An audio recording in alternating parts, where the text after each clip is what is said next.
Hello there, and welcome to episode 71 of Cuzzo-Op. I am one of the hosts here at Cuzzo-Op, Willie, also known as Arrow, and as usual, we have the other co-host here. Isaiah, was good. We back. Another one. Yes, sir. So, today we are here to talk about a getting into episode. We're here for another one. Today, it's about getting into Pixar. Why are we doing this? Because Inside Out 2 dropped today. It does. It did. It's the newest Pixar film, and we here to talk about Pixar. I'm really excited for this conversation. I don't even remember which one of us conceptualized this.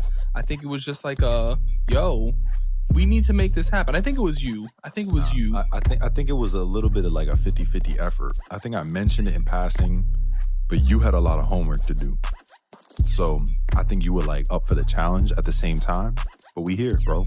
F it, we ball. Yeah, I don't know about a lot. I mean, maybe a good 8 out of 10. When they hear the ones you had to watch in the last month, and they hear that you hadn't seen those when they drop, I think some people will be surprised. I think some people might accept and be like, it'll make sense. It makes sense. We're going to have to wait and see. Let's talk about it. Pixar.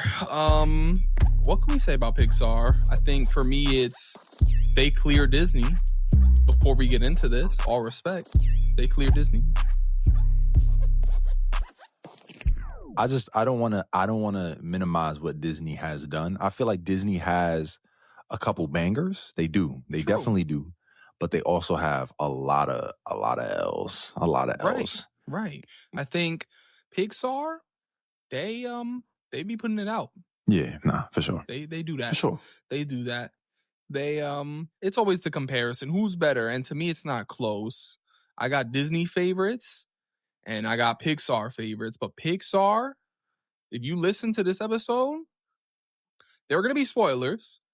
We're going to go back and forth. We're going to debate which movies we like, we don't like, their strengths, their weaknesses. We're going to try our best.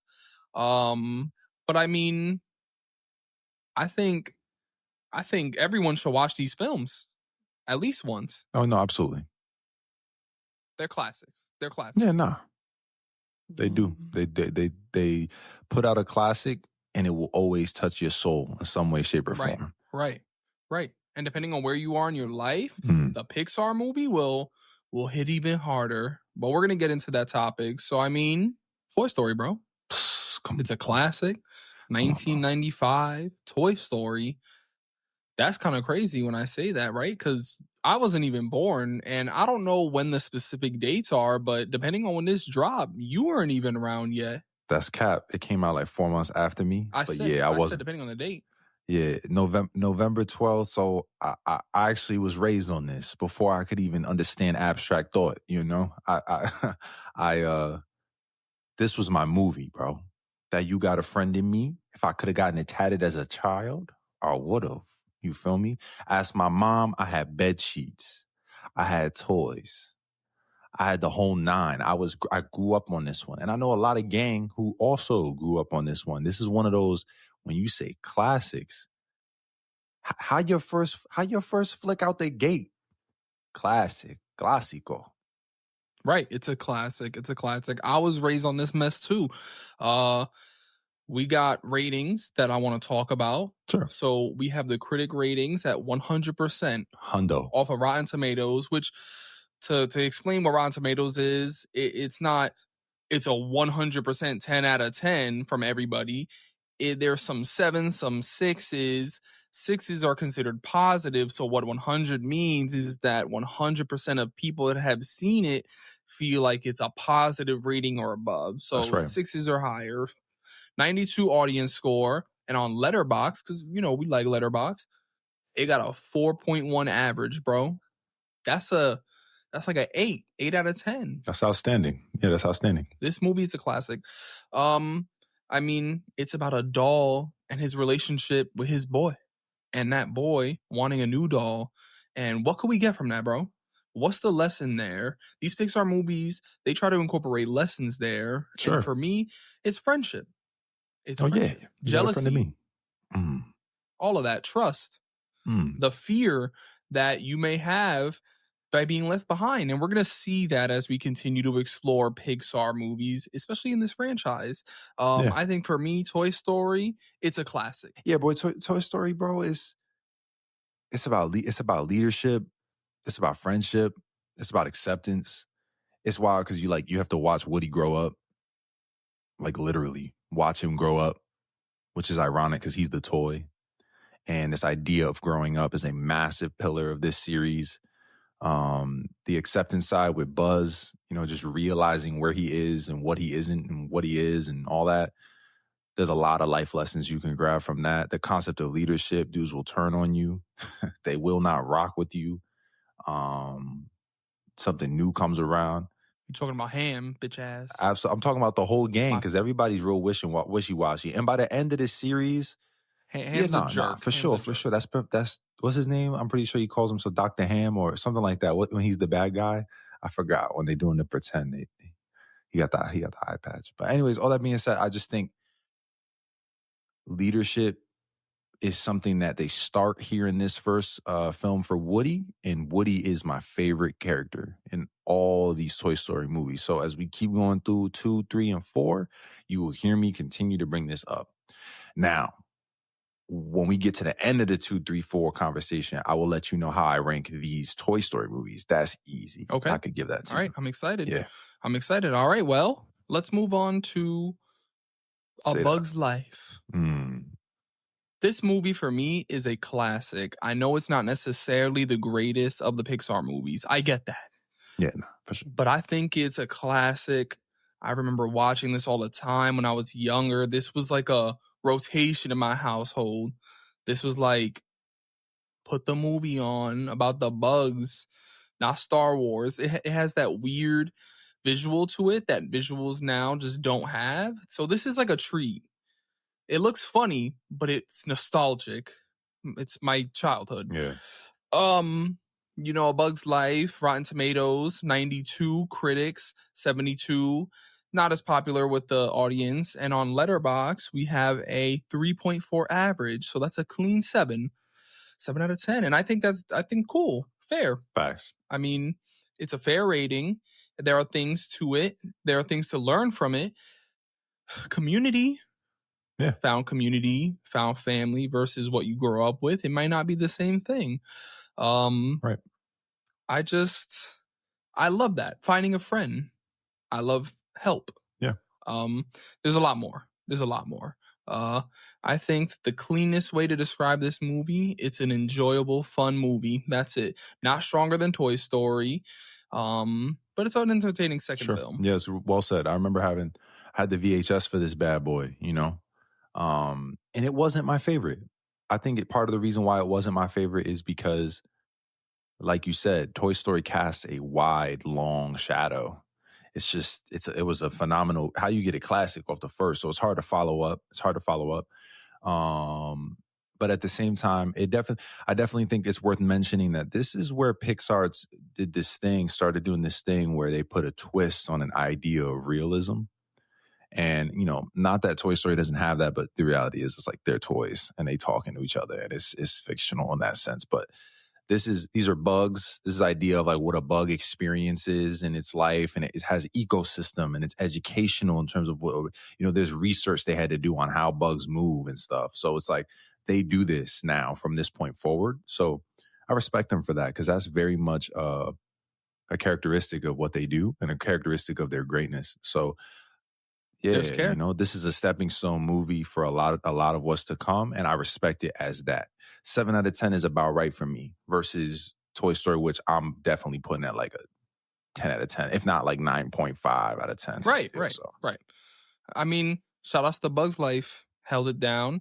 On this most recent rewatch, I realized that the little bug was Hayden Panettiere, and it's adorable. No. I think it's cute that she was just in the game day one. I didn't know that. Day one. That's fire. It was great to find out. But up next, Toy Story 2. Another classic. It's just another classic. Another 100% off of Rotten Tomatoes with an 87 audience score and a 3.9 on Letterboxd. So, I mean, it's an 8. What do you think, bro? At this point, I'm 4 years old. At this point, I done did the whole Toy Story bed sheets collectibles thing. So when they started to put a twist on this with the toy store and Al, and everybody remembers the ASMR Woody cleaning scene. Like everyone knows that scene, you know, and then the introduction of Bullseye, Jesse, these crazy great characters, even Prospect. Like I just think at the end of the day, it was mature. The first film was definitely like met me where I was at, but the second film challenged me to grow a little, even as a 4-year-old. And then when I watch it back and I look at all of them, you know, one by one consecutively, it just is such a great sequel. It's one of the best sequels Pixar has done. Easy. I'll take it. I'll Um, take it. and at the same time, bro, at the same time, I'm one of those people who wrestles with, is it better than the first? Is it better? Is the first better? Is the second better? I don't know. It's Better? hard. It's hard. I can't speak on better, but I It's think I could hard. say I prefer it. I prefer Toy Story 2. Sure, it's got more action. It's got more reminds me of vibes. Shrek 2 in the sense that, Jesse, she wasn't in the first movie. Mm, Puss wasn't in the first Shrek, it but they wasn't. feel so iconic that it's like, wow, this movie was impactful. This Mhm. movie changed the way that I imagine airports for the rest of my life. That's facts. Every time I think about them, every time. Right. Like, I know it's not that, but I'm going to keep believing that it is. Why can't it be? Why can't it be that? What's up? I mean, hey, bro, it is. Why not? Why not? I got to find out one day. I think this movie is just, it's fun. It's fun. It's Yeah. fun. Zurg. Oh yeah, Zurg. The elevator scene Zurg was is crazy crazy. in this. Yes. They did stuff for everyone. I feel like they focused on Woody. They focused on Buzz. They were like, yo, we can't forget about him, someone who was so impactful from the first movie. So this is my favorite of the Toy Stories. I'm just going to be straight up. This is the one that I'm like, I could put this on and probably just vibe. Chicken Man is classic. He's crazy. He's hilarious. When they realize who he is and how it all comes together, it's just so well written. Them driving across, trying to get across the road, get in the car, driving it with the pizza boxes. Bro, they just did it. They did a lot. They did a lot in this film. And yeah, the whole Star Wars notion that they did, a little Easter egg vibe with the I am your father. I love that, bro. It was so fire. It's silly. It's so great. Fire. So in my opinion, they've hit 3 for 3. They've hit for I'm watching these 3 for 3. Bang bang boom. Yeah. Facts. So we moving on. Monsters Inc. Monsters Inc. from Pete Docter or Docter, however you may say it. 96 off the Rotten Tomatoes critic meter, 90 audience, and a 4.1 over here on Letterboxd, bro. 56% of the reason why that's at 96 is because of Boo being so dang cute. She's just so cute, bro. She's adorable. And Mike Wazowski, he's iconic. Goated. Goated. Him and Sully, bro, I love their relationship in this movie, Something about this movie that I wanted to point out right away is that the music goes crazy. It's classic. It's nostalgic. The jazz, the code, the code. The code? 2319. Old man, we got dudes on the way. But I agree. I think Boo is a big part of why this movie is just so memorable. But I gotta be honest, on this rewatch, I forgot the ending of the movie, so I was caught off guard. I had seen the movie so many times, and yet I was caught off guard by the ending of the movie. I loved it. It was awesome. I didn't say it for Toy Story 2 or about A Bug's Life, where it kind of is for me, but you can check the comments. You can see where my rankings for all these movies are. But I think this is top 5 for me. I think it's top 5, and I think there's something interesting about my top 5 that you'll hear as we move forward. But I just think that as a lesson, Monsters Inc., it's hard to even talk about the lesson. Friendship, you got them going back and forth the whole movie, and then you got the concept of monsters, bro, and fear.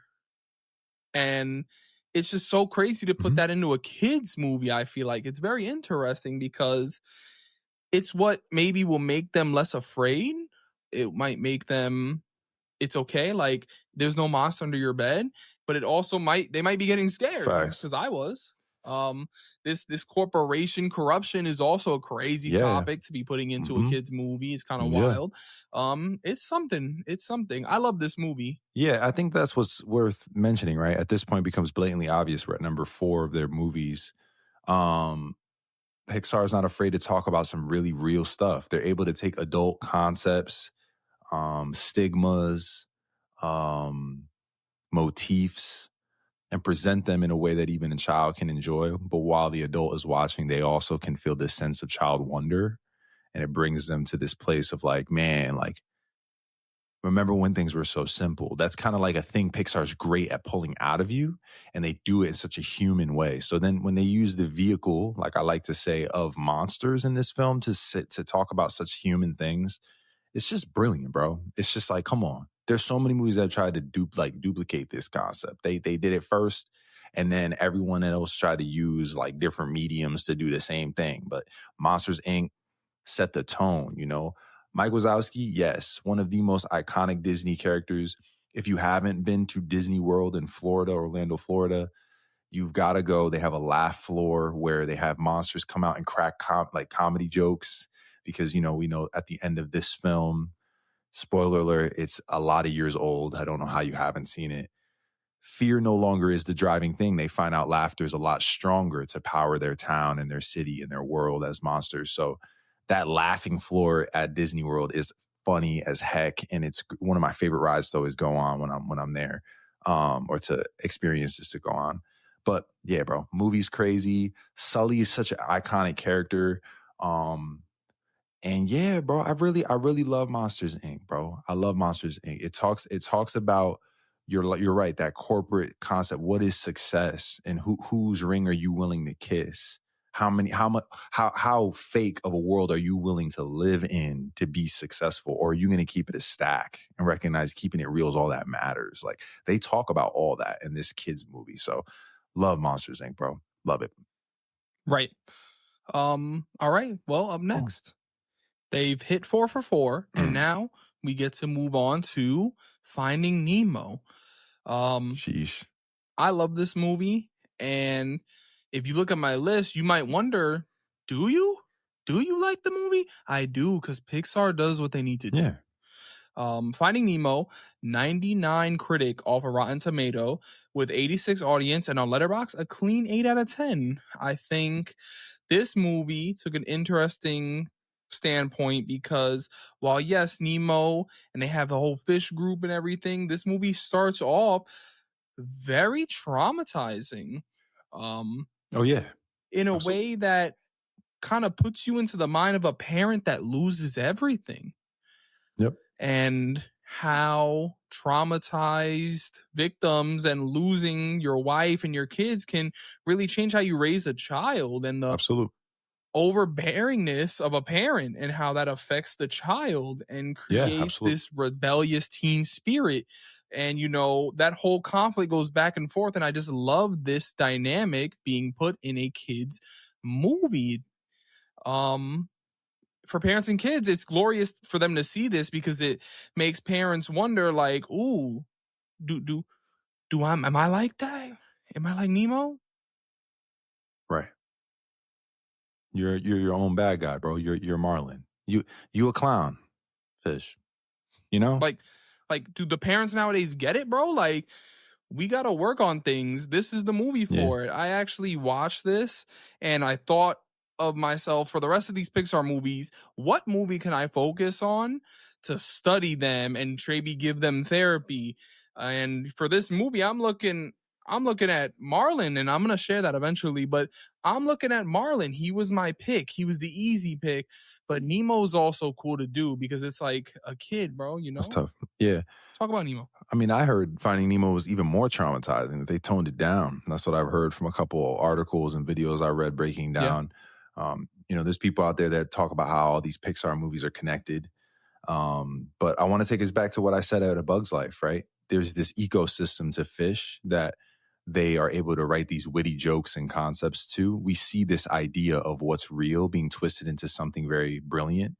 from here all the way to Inside Out, all the way, like you're gonna see this concept keep coming. So I love all of that. I love the anemone. Like anemone is not an easy word to say, so it's funny. The shocking as they're in there, like as a kid, you see it as these set pieces of this world from Disney, but as you grow up, you realize that's real life. Like that's actually authentic. Every part of it, you know what I mean? And so I love that. And I also love this movie for, it's that same family notion of like you find more friends out there in the big sea than you think you'll find or that you would ever imagine. And they help you become who you are and stand firm in that and swim firm in that. And that goes like 9 ways in this movie for Nemo, for Marlin, for Dory, even for the fish stuck in the dentist's office. Yeah. But yeah, a couple iconic lines. I'm a piranha. They live in the Amazon. Like, dude, ingrained in my dome. Like, it'll never go away. The fish rolling at the Easter egg at the end across the street, and one of the cars that zoom by is the Pizza Planet truck from Toy Story. Like, there's just things in this movie that saturate it it's just iconic. It's classic. My daughter was watching it the other day with my wife, and she just loved it. I'm like, man, it's crazy. I was hurt. What is that? This year, this is 2003. I'm 8, you know, and now my daughter's, I was 3. She's turning 3 and she's watching it. It's so cool. It's so cool that Pixar has such a hold on this, on generations. Yeah. It's crazy. The line for me, he touched the butt. Yeah, the butt. It's adorable. It's kid stuff. Honestly, it's cute. It's cute. Sorry, I cut you off. Go. No. The stun touch the butt was mad funny, especially from the rebellious spirit standpoint. But I was also going to say, like, Ellen DeGeneres in this film slept on, and she cooked. I don't think before this she had done anything in terms of acting or voice acting. And then she popped out, and Dory is one of the most iconic Disney characters ever, like most known. So shout outs to her too. Dory with the let's just keep swimming. Right, yeah. Yeah, what do we do? We swim, bro. It inspired millions of graduation caps, unfortunately. But up next, we got The Incredibles. Forever. This was my number 1 movie. It is no longer. It is sitting comfortably at number 2, but Brad Bird with the score from Michael Giacchino pulling up to get the 97 critic, 75 audience, 4.1 on Letterboxd with a superhero spy family movie. That was an original story, not based on any previous comics or anything like that. And I think that that's fire. I think that it is amazing. Like, this movie has a lot of things that I've come to realize that I enjoy in other genres. I mean, superheroes, modern classic aesthetic like Loki and Fallout. The computers look like typewriters and all that. Not having smartphones, but the flip phone that could do a million other things. It goes crazy. All of those things are amazing. The voice acting in this film from everybody is glorious. The characters, the way they fire off one another and everything. I'm here for it all. The theme of the movie also goes crazy, bro. And then the theme of, like, don't talk about your heroes, don't meet your heroes, you might come back to bite you, the way you talk with people, that concept goes crazy. The family dynamic goes crazy. You know how I am with family dynamics, bro. So, like, seeing the trauma bonding with everyone, it's messed up, but it's awesome. I love it. Crazy dad, crazy kids, I don't want to be near anyone teenage daughter, stressed out mom, cute adorable baby, Jack. He's great. The whole movie's fire, top to bottom. The opening scene of, you know, them trying to get the feel for being not the opening scene, but like later in the movie a little bit, of them trying to like catch the robbers, and then like Frozone using the water cooler, bro. Just like, it's bowling night. Like, there are certain notions that as a kid, again, go over your head. But I'm sure my mom and dad watching the film were like, that's good, I like that. But now I'm an adult, I got a kid. So I'm watching it and I'm like, yo, that's flames, you know? But yeah, you're right. Art style, retro vibe, but also this futuristic aspect. I want to say shout outs to Robert Rodriguez and Spy Kids, because I really feel like this notion of family and spies, it cracked open. I think it was in 2001. And then now 3 years later, this movie comes out and it's gas. It's gas. They really took it to a whole nother level. This whole idea of family, spies, heroes concept. Yeah, bro, you just know that dun dun dun dun dun dun dun dun dun dun dun dun dun. Everybody knows that, you know. Shout out Syndrome and God busy. The incredible, you know, even when he's like, he's not affiliated with me. Like, these are lines that, again, bro, they mark you, they make you laugh. They take you back to being a kid watching it on the couch or at the sleepover or having friends over to watch the premiere. Like, whatever it is, man. The whole Pixar has a grip on us, bro. And as we keep going through 5, 6 of these, it's just making it more evident, bro. Right. It's inspired trends to this day, bro. Yes. Edna Mode. No capes. Walking around the way she does around stores with the wig and everything. Facts. It's glorious. You know what I love about The Incredibles and Edna Mode specifically is that it's Brad Bird, I believe. It is. Voicing her. It's glorious. It's my number 2. I love this movie. Fun movie. It's a great flick. Let's move on to Cars. Yes, sir. Cars 1. Yes, sir. I was apparently a really big fan of this film in my childhood. My room had stickers of Cars. To this day, you can look in the back and see where they've been peeled off. But on my rewatch this year, I found that compared to the other films that I had seen up to this point, besides like A Bug's Life, I was like, you know what?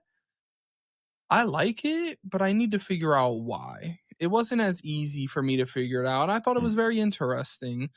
So I would like to hear your thoughts on Cars. But I mean, you know, what's interesting about Cars is the tomato meter here. You know, we have it at critics at 75. The audience is at 80.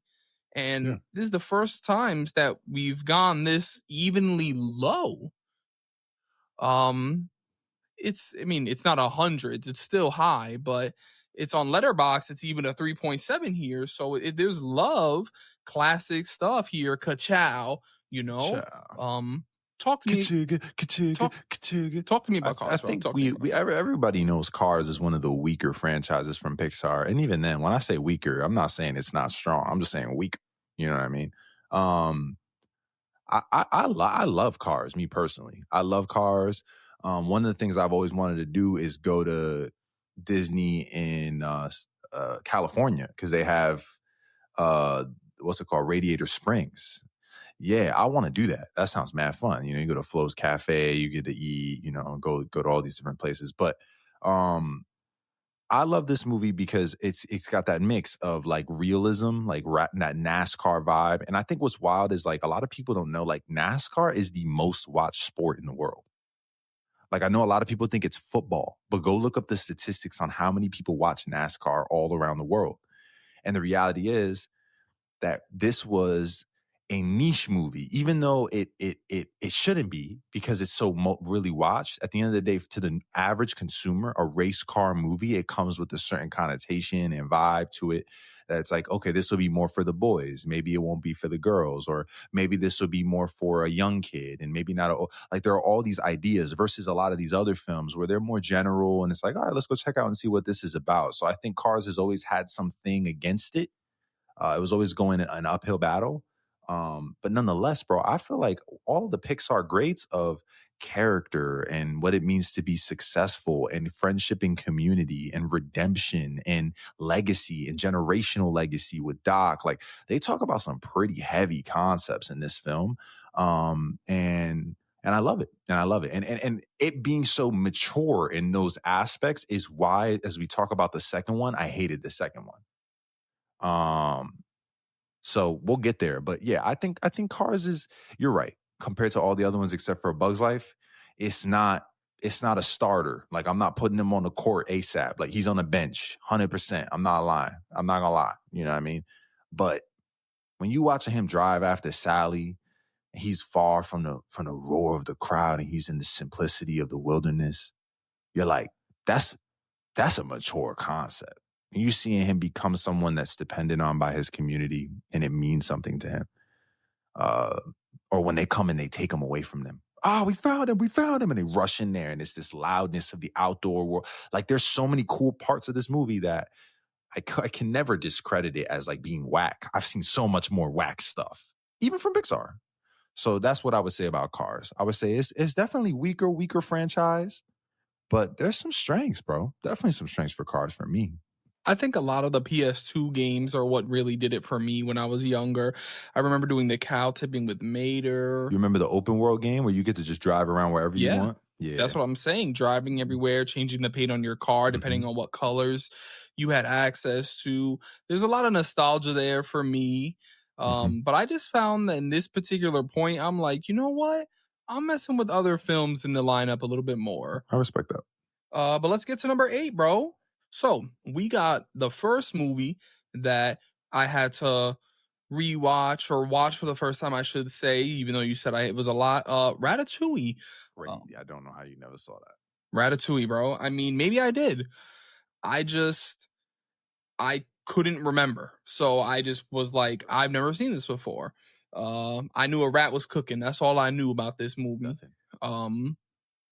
96 critic, 87 audience, and a 4.2 on Letterboxd. So it is the highest Pixar movie on Letterboxd. It's the most popular, highest rated one. That's so crazy. People love this movie, bro. I know this might be. What about you though? Hold up. Shout outs to Abe. This is his favorite Pixar movie, and he watches this all the time. Now, me, bro, I thought it was cool. It was cool. The concept was cool, dealing with legacy with both Remy and his family and what they kind of believed in and their honor and the way of the rat, and what his destiny was. If we look at the cook, I can't remember his name. Why am I forgetting his name? I feel like it's Linguini. Linguini. Something like that. Alfredo Linguini. It's his pasta name. He was dealing with similar stuff. Legacy, even though he didn't particularly know what his legacy was, he wanted to be great. He didn't have that greatness in himself. He had to go find himself a friend with Remy, and they hooked up and they did their thing. And I thought it was cool. It was neat. But I will say, for my kind of style of films that I have found myself enjoying from Pixar specifically, this one isn't in my top 10. It didn't connect with it in the way that I thought other people do, but I enjoyed it. It's an enjoyable film. I wouldn't mind watching it. There are some movies where I wouldn't mind watching this, and there are some where I'm like, I'm good on that. I would sit down and watch this one again. I think everything we've said so far, I'm like, yeah, I could do it. I liked Ratatouille. It made me hungry. I know that. It made me hungry. I'm weak. And it makes sense. I also like the character of the mean critic, for Skinner. He was just looking for the critic. What's his name again? He was looking for something that reminded him of his past, and he was looking for that. But yeah, I liked it. Anton Ego. Yeah. It was cool, man. I enjoyed it. It was enjoyable. But it's not my number one. Yeah. Just wanted to pause with Ratatouille and say something Pixar does brilliantly is they hide meanings behind the names of their characters a lot of times. And in this movie, it's very obvious, right? You've got this Linguini, Alfredo Linguini, this like noodles kind of concept, but his character is kind of like a noodle at the end of the day. If you look at some of the characteristics, he kind of wiggles and doesn't have a spine and doesn't know who he is. And then Remy comes into his life and it changes everything for him. Skinner, like, come on, bro, that's pretty self-explanatory. That boy is on his behind the entire movie trying to prove him to be, this or that, all knowing that, like, okay, so this is what I have to say about Ratatouille before I even continue. I like Ratatouille because there's no movie like Ratatouille in Pixar's entire filmography. There's not another movie like this film ever. I'll give you that. And I think that that's dope. I love good cooking movies, a good cooking montage in a film. Shout outs to Chef my boy Jon Favreau. This movie gives me that same vibe of when he's cooking and they practicing in his kitchen and they dancing and they figuring their flow out and then they're chefing these crazy dishes out all the way down to the final scene, bro. When he gives him the ratatouille at the end of the flick and it zooms out and it's him as a little boy eating his mom's ratatouille, I was like, that's it. They captured this idea of how magical food can be, not just verbally, but visually. They let the not the script always be what talks, but they really did some exposition through the film. One of my favorite scenes in the whole movie is when he's trying to put his rat friend on to the beauty of flavors. And he gives him the grape and then he gives him the cheese. And then you see the picture of like the flavors go above his head. And then he goes, all right, now, but try them together. And I'll never forget, bro, I eat food like that all the time. My wife, we love salty and sweet. And when we explain it to people, try this salty with this sweet real quick. Try it alone. I'm literally stealing Ratatouille's formula to try to put people on to what I like. And it's like, that's how iconic this movie is. And I think that's why I see it as one of the greats, whether I want it to be or not, whether I'm going to put it on and watch it all the way through compared to some of these other ones that if I caught it while I was flicking through the channels, or not. So, yeah, bro. Music goes crazy in this movie also. Great score. Yeah, big thumbs up. And I also just like Remy. I like Remy as a character. The rebel who won't go with what his family wants him to do. He knows in his heart that that's not what he's made for. I love that coming of age sometimes means going against your family, but not being unloyal or disloyal. It's like you want to bring your family into this at the same time. He's pulled left and right by that the whole movie. Mature concepts, bro. So, and that's something that we will see again in these Pixar films. But up next we got Walle. I mean, I will forever remember Disney. Walle, always on the TV. After 2 watches of this movie, I still don't know how I feel about it. I feel like there's an adorable love story. I mean, critics here say 95, 90, and 4.2 on Letterboxd, the highest on Letterboxd. Iconic film, man. There's an adorable love story. And this cautionary tale about where we as humanity are heading towards. But at the same time, I'm just kind of like, I feel like maybe I need a third watch. Maybe I need to dive onto the internet and find other people's feelings. Because I truly don't know how I feel. I feel so lost. Maybe I waited too long. I don't know. When did you watch it for the first time? I saw it last year for the first time. And then I watched it this year. Yeah. And it's just, I don't know. Something about it. I'm always down for a good love story. And I thought it was cute. I thought the relationship between him and the girl were cute. You know, like the space travel? Shout out to the holocron behind you. Maybe. It's weird. I don't know how to talk about it. That's fair. Yeah, it's been a long time since I've seen this movie, to be honest with you. But I remember this, again, another one of those unique films, not another movie in the filmography of Pixar that's like WALL-E. I would never want a sequel to WALL-E. When I heard they was maybe going to do one, I was like, please, no, God. I'm so glad it never came out. Hope it never does. You'll hear that posture from me a couple more times in this episode, to be honest. But it's more than just a love story. Like, the love story was fire, but this was a warning shot. This was an imaginative warning shot. Hey, humankind is headed to this. But let's make it adorable and cute and have a love story on it with a bow on top.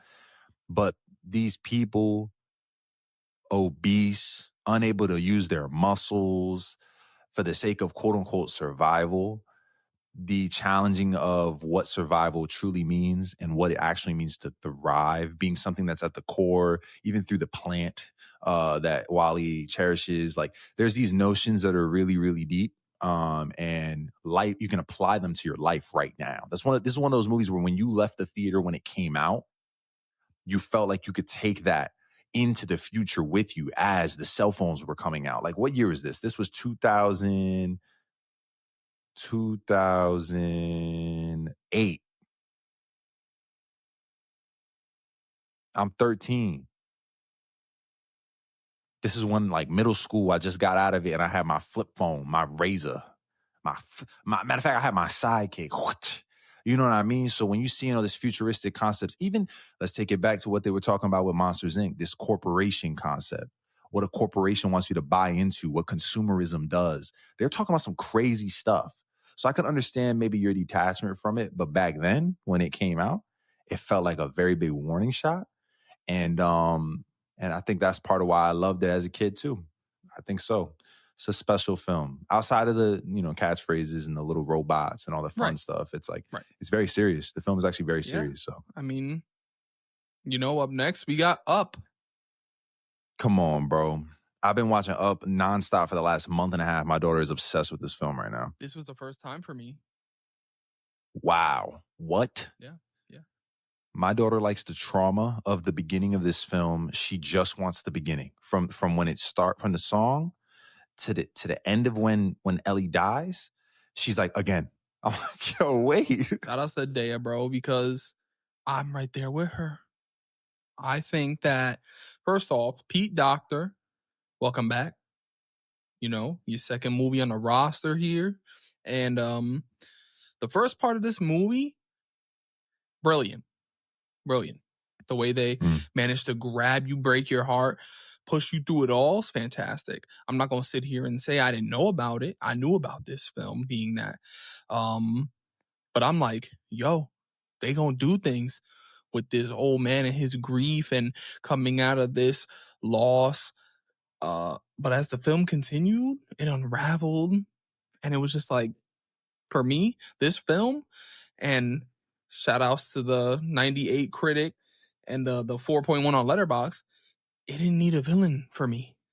I think that the trauma of losing Ellie and him working on himself and his journey with Russell and all that could have been enough. That villain, the more it went on with him, I was just like, it took me out. It took me out. It made me appreciate the movie less. And by the end of the movie, I'm like, you know what? That first half, they was cooking.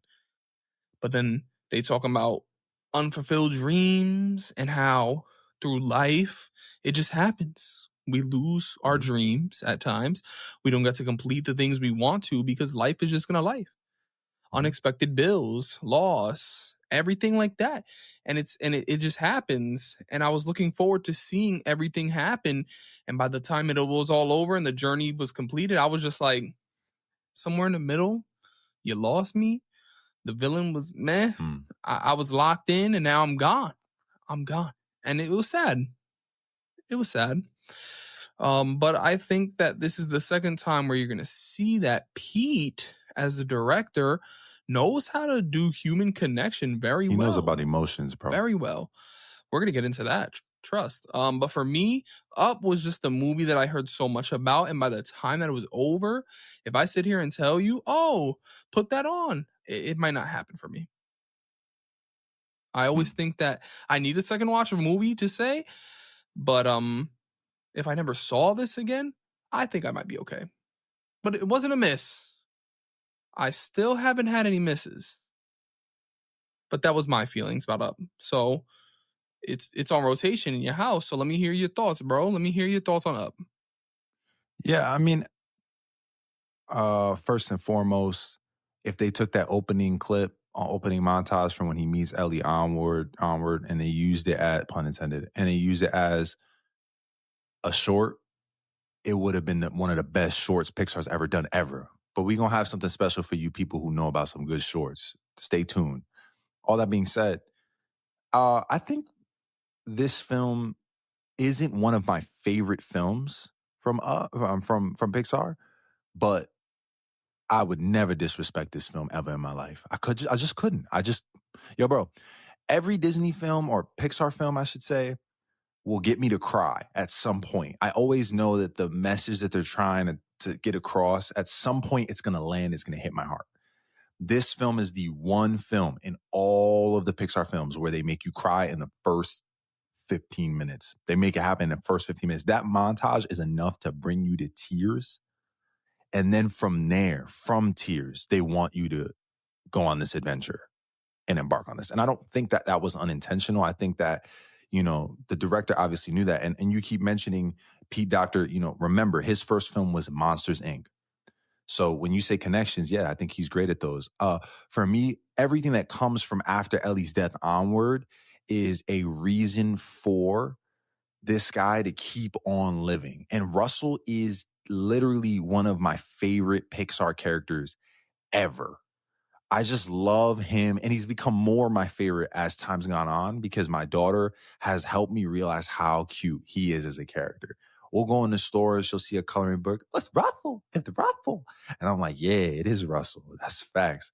But the whole Mr. Ferguson, like this dude, bro, the resilience, the naivete, the it's just he's great. But then also emotionally, he has some of the heavy hitting lines of the entire movies, like, you know, last 2/3. Straight up. Now, talking about months, I understand it doesn't necessarily need an antagonist, sure, but I do understand what they were trying to get across in terms of poking holes in letting go of the things you weren't able to accomplish because of life. I love that he became the, again, vehicle in which if you rode this road all the way to the death of you and you were unable to see anything other than this, you'll end up like this.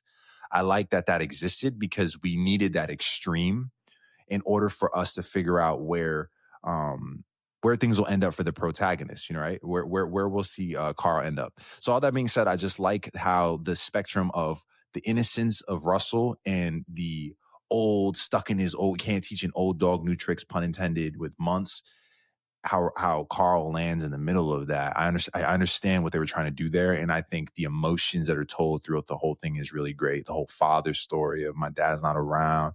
Can you be kind of like a surrogate to me in that regard? I love the redemption and this reason for Carl to keep moving forward. Of course, the art, bro. The art is just beautiful. The balloons, the just freaking balloons. Its imagery is iconic. The imagery is beautiful, iconic, and some of the best exposition through what's on screen and not what's being said that happens from Pixar. I definitely will say that for Up. Love this movie, bro. And the song, dude, the freaking song. We see it on Instagram all the time. You want to guess who composed it? I don't want to guess because I'm looking at it right now, to be honest with you. Okay. Shout outs to Mike. Yeah. All right. Well, up next, here's what I'm going to do. To Toy Story 3. 98 critic, 90 audience, 4.0, 8 out of 10 on Letterboxd. Talk, bro. This is my favorite Pixar movie of all time. And 8th grade going into 9th grade, you know, I'm a part of a family where I'm the oldest son. I've got a sister who is 4 years younger than me. And then my mom got remarried. So I have a sister that I can't even count the years, 11 years younger than me. And then my little brother is 15 years younger than me. We took a summer trip to Florida to stay in a house all month for a month. And on the way, we didn't do anything but watch Toy Story 3 on repeat, like nonstop, over and over and over and over and over. And I think on that summer, I made a decision. I said, Toy Story 3 will forever be top 3 films of all time for me. I just think that this movie there's no misses in this film. I don't think there's any, I don't want to hear it. I don't want to hear nothing other than 10 out of 10 on this flick.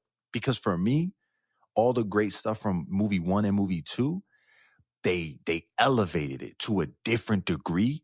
And then they created a branch of next generation storytelling that made the older generation even better. And I just feel like Pixar was just writing crazy. I remember watching these toys lock arms about to burn in that furnace, the combustor, the thing in the junkyard, and crying very real tears. I remember my family and I watched this movie in the theater, and there weren't enough seats for us to sit next to each other. So I sat between 2 strangers. And when Bonnie put Woody's hand up and waved at Andy, and Andy goes, I was bawling my eyes out. And the guy next to me, you good? I'm like, yeah, I'm good. It's just so good. The movie's just so good. Like, this movie is one of the best things Pixar's ever made for me, hands down. I just think characters, fire, story, fire, premise, fire. Heist movie. It's a heist movie. Stop playing with heist movies. Everybody, Endgame was so good. Why was Endgame so good? Because they used one of the best tropes in stories. The heist movie goes hard. Name a heist movie you wasn't like, that was kind of fun. And Toy Story took it and did it, and it was dope. And yeah, I'll talk forever on this one, dude. I'm not gonna lie. I'll shut up now because I know you probably gonna pop the bubble or say something you crazy. got it, bro. You got Okay. it. You got it. Okay. I watched the movie for the first time last year after you and I had the conversation about let's do a Pixar episode. And I said, bet I got to start with Toy Story 3. I watched it for the first time last year and I watched it again this year for this episode. And I just think it's a cool addition to the franchise. I think it should have maybe ended there. I know that's a conversation we're going to be getting into, but I'm going to let your conversation be that, bro. That's your joy. Yeah. This is your joy. You know, this is my baby. I love this film so much, man. So much. I love Bonnie as a character. The sunny side concept, Barbie, Ken, the trauma of the bear. I forgot his name right now. Lotso. Like that whole concept of like, he's the big boss hierarchy.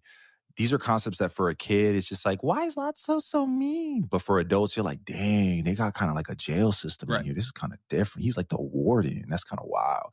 Love it, man. Yeah, Such a good film. For me, bro, it was just quite literally Andy making the choice. Like, do I keep my childhood? Do I keep it intact? Do I let it go? Because I understand it completely, bro. Yeah. Sometimes letting go isn't necessarily forgetting. I think it's passing it on, and I think it's beautiful. Heck yeah, bro. And that pass on notion when Bonnie goes to grab Woody because she's familiar with the toy already, and he kind of like flinches and doesn't let her touch his toy like a little kid. I said, yo, this movie's cooking. They cook, bro. All right. Well, Cars 2.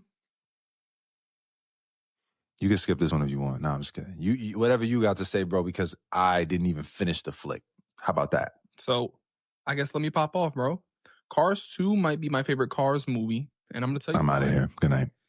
We got a 39 on Rotten Tomatoes and a 49 from the audience, which is very telling. It's also the bottom 2 on Letterboxd in terms of percentage. It has a 2.7. And it makes complete sense. I think this movie is a complete misstep on Pixar's idea of where to take this franchise. I don't understand why they thought it was going to be a good idea. Why is this the way they went? And I think it was a terrible idea. Now you heard me say all that, right? What are you talking about? Your favorite Cars movie? I think it's okay to like things that aren't necessarily the greatest. And what I found over the last 2 years of diving into film is that I love the spy genre heavily. I think I'm a huge fan of spy movies. And I've never even seen any of the James Bond films. Yeah, you're bugging. You need to see So how did that happen? I don't know. The Kingsman movies. I'm like, all right. So what Cars did in this concept, I'm like, this makes no sense for your universe, but it's a fun time. So let's see what you do. The cars that come from different cultures have the accents of the cultures, and they all do things differently. The way they shoot and the different weapons that come out of their systems, it goes crazy, bro. I enjoyed it. It was a fun ride. I do not think it is necessarily good. I'm not even gonna sit here and tell you like it's good. But I enjoyed my time with it, which is why I say it's my favorite Cars movies. I also like the connection between Lightning and Mater and the idea that when you're just so frustrated, you just go off. Even if someone's trying to help you. Like, you just pop off. There's a middle path in there that you can make a connection. Yo, I know you're trying your best, but I need to do me. I like that story. It was cool to try and figure out who the villain is also. What's the motive? That's where my mind goes when I watch this movie and other things like this. So Cars 2 for me, favorite. But if it's one of the worst, it's one of the worst. I'm not going to argue that. It's a misstep on the franchise, 100%. Yeah. I think I didn't like it because it, like I said, Cars has some very, very mature concepts, some real stuff. And I think that when we talk about Cars 3 and them getting back on that road, pun intended, a lot of puns tonight. You'll hear my thoughts on what I think about that. All right. All right. So up Buckle up. next, Pun we intended. go to Brave. And you know what? I thought Brave was cool. I'll say that about Brave. I feel like this was one of the first times within one of these movies where they were able to put a girl at the front of the seat.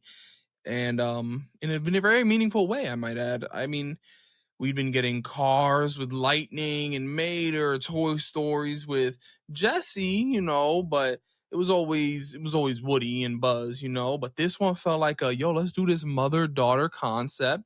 And I'm like, okay, okay. I think that that's a concept that this film, as it was going on, I was like, oh, they're doing something. But once the bear thing started happening, I was like, you're losing me. You're losing me. All the elements and everything that got thrown into it, I was like, ooh. But at the core, the concept of parent and daughter, putting what you're putting on your kids and how it affects them and not seeing who they are, that's something we get to see as continue going through Pixar. But I like that duty and dynamic of what is your duty and what your parents are putting on you versus who you are. I like that. What lengths are you willing to go to showcase who you are to your parents?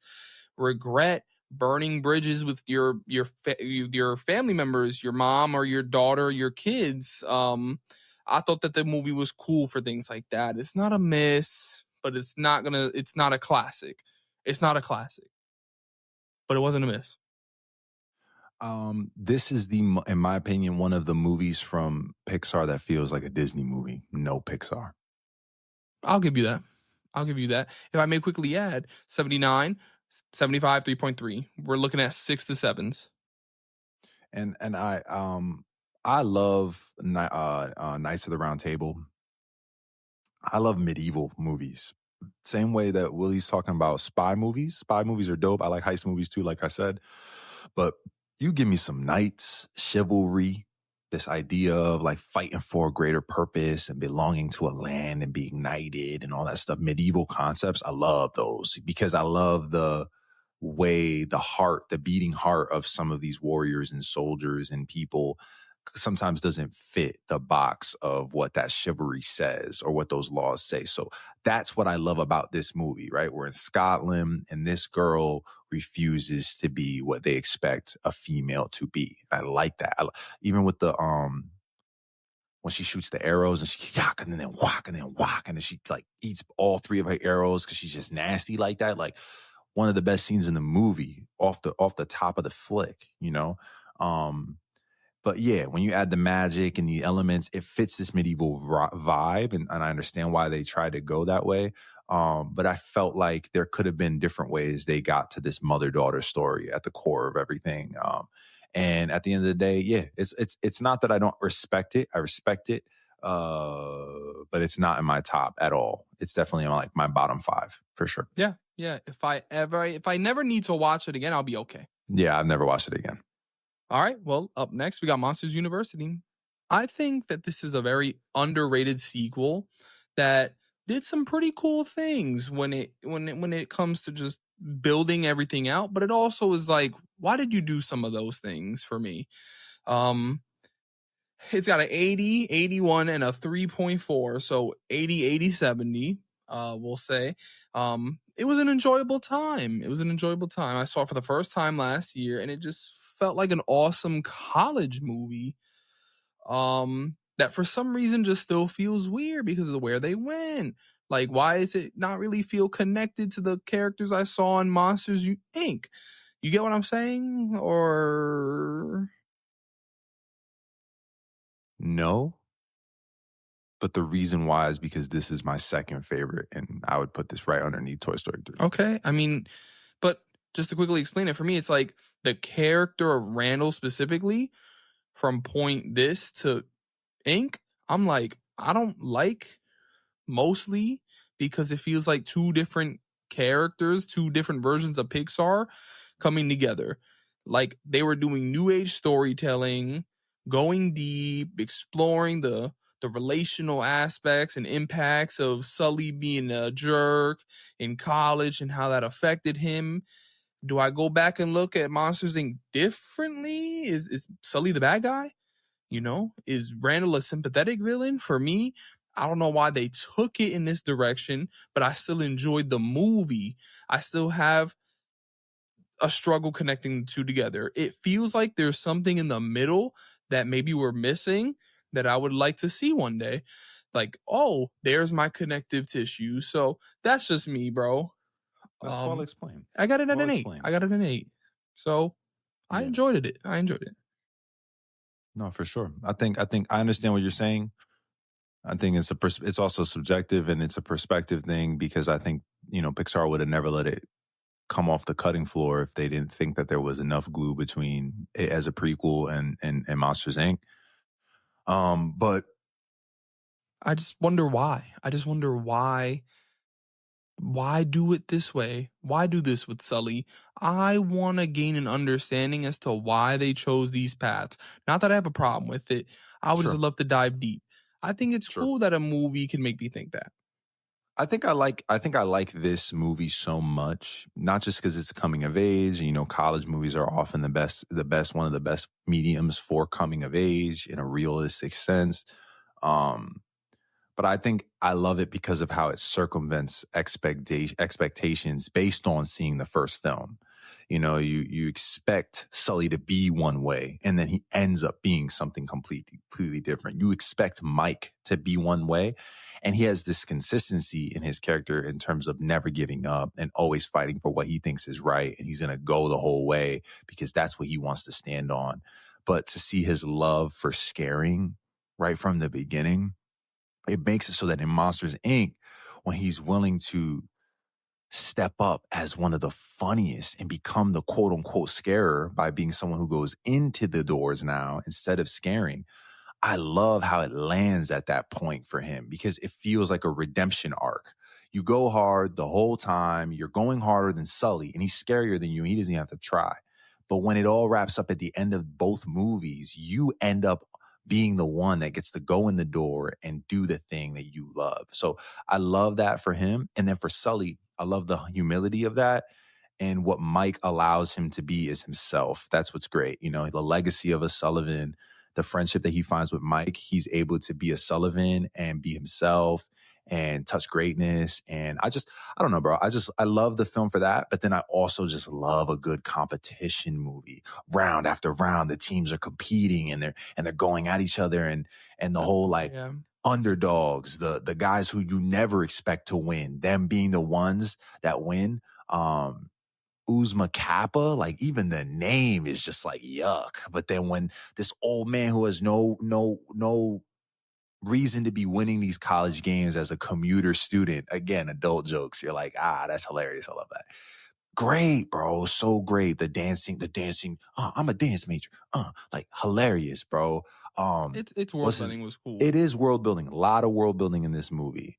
And the last thing I'll say about why I give this movie a 10 out of 10, in my opinion, it's my favorite, my second favorite Pixar film, is because of that final scaring scene. When they scare those kids at that camp and there's like 9 kids and then cops all involved in that scare moment at the end. And Mike is like, I got you, bro. Ride with me. But before they even do that, they have that moment at the lake and he's looking him dead in his face. And he's like, I'm terrified. I'm scared, Mike. And you're like, yo, that's crazy. The monster who does the scary is afraid of not living up to his name. And then he's like, I'm glad you've admitted that to me. Now, can we go F these boys up? And Sully's like, yeah, let's get this money. And then they go stupid, bro. The face on Dean's face when she sees them not just crack the door open, but fill every canister in that lab. It's just really cool to see this origin story and to know that when they started at Monsters, Inc., they were just male boys. And the male jokes in the first flick make a lot more sense when you go back now. I just love the bump. I think that I need to get a back-to-back watch of this starting in university. I think that would be very helpful for me. Yep. Great film. Yeah. Great film. All right. Well, we move to 2015. Pete Docter. He back. And what is he coming with? He's coming back with What Is My? favorite Pixar movie at this Cook. current point in time. Cook for him. Inside Out. Yo, bro, I watched this movie tonight. Really? Yeah, they're giving out Inside Out 2 toys at McDonald's. My daughter, I got her a Happy Meal tonight. I'm one of those parents. And she was like, what is this? And we were like, let me show you something. I love that. I love that so much. So for context about my relationship with this film, I watched this film for the first time on January 9th of 2023. So it's been about a year and a half. And since then, I've seen it 5 more times. I've sat with different groups of people watching this movie, with coworkers. I used to work at a college, chilling at the dorms. We sat there, we watched this movie to the point where I was getting home at midnight, 1 a.m. after watching this movie because we were just dissecting it after it. This movie, for the first time that I watched it, I had gone through a breakup about 4 months before I watched this from a 4-year relationship. And so in my head, I'm still dealing with the concept of conflicting emotions and all of the emotions that are dealt with in this movie going at each other in my mind. And so I sit down to watch this movie about this 11-year-old girl and her journey and a major change in her life. And right away, the creativity concept, the music from Giacchino, it just hit me. The concept of dealing with core memories and some memories changing and being discarded and shaping who you are and what islands represent your loves and what you are, and that idea that when sadness touches the core memory, that's a happy memory. Oh, it's a sad memory now. Why? Because of the current situation you're in, changing the way you look back at the memories and you remember it differently and it brings new emotion. I think that's dope. I think it's fire for where I was at that particular point in time in my life. How I can look back at a sad memory and get happy that it happened, or a happy memory and be angry that I'm not going to experience that anymore. It was just hitting. And when they dive in and they talk about things like forgotten memories or imaginary friends, it makes me sad because I'm like, damn, Bing bong, bing bong. did I have one? I don't remember. That kind of brings sadness. And at the end of the movie, when they're like, all right, sadness, do your thing. Everyone is mad at sadness while watching this movie. Sadness, take control, because joy is not the only emotion that's needed in life. You need to make her feel at ease. It was beautiful when she walks in the room and her parents are like, what's up with you? And she just starts crying after sadness hits the button. And it's just like she expressed her emotions. And then the core memory forms, and her parents, like her hugging them, you expect that core memory to be blue, but when it comes out, it's blue and yellow. Because within sadness, there is joy and comfort of her parents. And now we're starting to get all the multicolored balls, the green and the red. Oh, it's okay to be happy and sad. It's okay to look back at memories and realize the new emotions that you feel about them. Everything about the emotions in this movie, it spoke to me at the time. It speaks to me now. And I'm excited for the second one, but we'll talk about that. I just think that this man knew what he was cooking up, Pete. And I'm glad that I watched it when I watched it. I hadn't seen it before. My sister used to love this movie. It has a 98 and an 89 and a 3.8. But for me, it's a special movie. It's my favorite animated film at this point in my life. That's so real. Speak, I'll bro. just say it's top 5 for me from Pixar. Also, shout outs to Bugs Life, shout outs to Finding Nemo, shout outs to these places where these teams sit and they study these ecosystems, these concepts. And then with this, it was about psychology. So when they do little jokes that are like, you think are just silly, they're basing it off of real facts. They're actual real facts, you know, like gum. Sometimes we just send this up to the command center just to be funny. And then her just mumbling, triple mint gum. And you're like, that's crazy. You know, those little notions, brilliant, bro.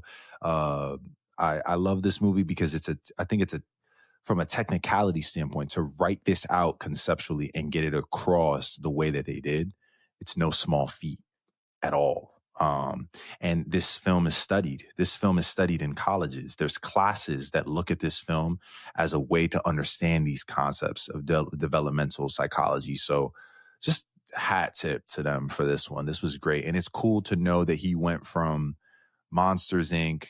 to then go to, what was it? I think it was Up, and then this. This is definitely cool. The third one was the one where he, like, I think he just touched stratosphere with this one for sure. Yeah. All right. Well, up next in the same year, we got The Good Dinosaur. Yes, sir. Now, I understand that this is where we may have some conflict. It's not going to be as conflicting as you think it is. Really, for me, bro, when it comes to this movie is... Well, these were your thoughts. When I told you how I felt about this movie, you were like, you might have conflict. This is what I'll say. You're not the only person I've had this argument with, and that's why I guess I get off the rip defensive. Steven, my boy Locke, who's been here for a number of episodes at Cuzzo-Op already. We had him here at the top of May for the Getting Into Star Wars. We argue about this film because he saw this movie with a girl that he was dating in college that left a bad taste in his mouth as a relationship. So he always be like, that good dinosaur movie trash. But I watched this movie with my family, my mom, my sister, and by the time that you reach the end of the film, that Pixar making you cry concept exists. And when Arlo and Spot separate from one another and he nudges him toward greatness, toward going back to his family, I was emotional. The movie didn't even slap crazy. It wasn't like it was slapping crazy. Let me tell you why. Because it's consumed by, like we talked about in other episodes this year, a lot of tropes you've seen before. That Ice Age mentality of like human, creature, prehistoric, cave boy. Like that concept is not new. So I'm not saying that they did anything new. I can understand why the ratings might be poops, why this was one of the lowest grossing films from Pixar. It makes a lot of sense to me. But there still is Pixar magic in this film, is all I'll say. And that magic had my sister, and I looked at each other like, yo, bro, what the F, bro? Which sister? Isa. I had to make sure. Isa and I, we were like, yo, why did this just hit us like a ton of bricks? Bad funny. Right. I'm sorry to say this, and I need you to hear me out when I say this. This was the first Pixar miss from me, because this was a Disney movie. By the end of the movie, I didn't care. I had seen it before. I had seen Ice Age. I had seen Lion King. I had seen these movies like you are saying. And so first I was like, I've seen all of this done better elsewhere. Yeah. And I can enjoy something that's been done before, but this one I was just like... You watched this recently, right? Yeah. Over a month ago I watched it. And so I'm just like, this feels like a Disney movie, bro. I tried, and it's the miss. It's my least favorite Pixar film. I feel that, bro. Well, up next, we got Finding Dory. You know, I hadn't seen Finding Dory ever, and so it was interesting to see a movie I remember from my childhood. Its sequel, what can they do with it? Why does this movie need to exist? And by the end of the movie, I had a really good time. I was like, yo, this is cool. Watching her piece her memory back together, find her family. But at the same time, it basically just felt like Finding Nemo, just a little bit different. And if I ever wanted to watch either of these again, it would be Finding Nemo. I don't necessarily think there was anything new done with this one. It was cool to have Nemo around with everybody. But that was my feeling by the end. I didn't hate it. Didn't love it. It was cool. And that's it. Yeah. I saw this in theaters, and it came out in 2016. So I was actually working at the movie theater at this time. So I saw it for free. But I think I actually saw a advanced screening. But I think what killed me on this film was I already had some, predispositions, because there was a lot of rumors about this movie being one of the greatest written Pixar films before it came out. Like in production process, people were like, yo, Finding Dory is insane. honestly, not very different type of predictions to what Inside Out 2 is getting right now at this exact moment. So I Chill, guess we'll know. But chill. yeah, man, I went in there like, man, I'm looking for something not just epic, but like this better blow me away. I'm trying to cry. Like, let's go. I'm here. I'm strapped in. Underwhelmed, bro. This is like bottom 6, bottom 7 Pixar films for me. Just one of those movies that I don't think needed a sequel. I just don't. I don't think it was necessary. There wasn't more story that needed to be told. I understand this whole notion of like Dory and the family and all that, and that's cool with the memory and all that. But at the end of the day, it's like just didn't really care for the film's plot. I think it was excess. It was almost like we caught a bag off Nemo. Let's catch a bag off Dory. That's what it felt like, top to bottom. So yeah, that's how I feel about Finding Dory. I respect it. Up next, we got Cars 3. Cars 3. Oof, Cars 3. I know there are people out there, shout outs to Austin, who just straight up don't like this movie, bro, because of their love for the first movie. And they're like, what do you do with my characters? Funny enough, Cars 2 and 3, they're sitting here back to back at the bottom of the Rotten Tomatoes Pixar list. And you know what? For me, Cars 3 felt like its beginning. I was like, oh, they're going to do something. And in the ending, I was like, damn, I wish the movie started here. I wish the concept of this movie would have been Lightning just accepting his L and training the next gen versus taking a whole movie to figure out his lesson. I know that's kind of crazy, but I mean, the first movie at this point in time, I'm like, it's cool. The second movie is my favorite. But the second movie being what it was has an impact on this. I'm like, damn, imagine what this movie would have been like in 2. Cars 3, not for me. Maybe the whole franchise just straight up, you know? I just think the concept, like I said, it's more interesting if the beginning is the end, cut out everything in the middle. Yeah. I saw this movie for the first time last year. I started watching it on the plane, and I think I finished the first hour, and then I went home and watched the rest. But yeah, bro, it's just paced a little weird. And Pixar doesn't usually do bad pacing, so that was kind of weird. But here's what I love about the movie. Cars is one of the weaker franchises. I've already said it, but there is a level of maturity they return to after taking that like scenic route with the second flick. Like, yeah, they took a fun scenic route that had fun and all that cool like concepts and it's cars, Italian, so tough. Like, this movie, what I liked about it was what we saw Doc wrestle with in the first movie, we watched Lightning wrestle with in the third. And I like the continuity in that lesson. I like that they didn't weaken or cheapen that concept because Doc was unwilling to let go till he crashed. And then when we watch Lightning wipe out and try to recover and keep up with the advancing and futuristic tech of racing, that's a very real concept. If these cars were actually humans and actually had real feelings, like that's actually plausible, makes mad sense. It reminds me of athletes that are older. You know, we got Jake Paul fighting Tyson this summer. You know, it's like the old that was peak greatness in terms of being one of the hardest hitters versus this guy who is known for different rules of boxing.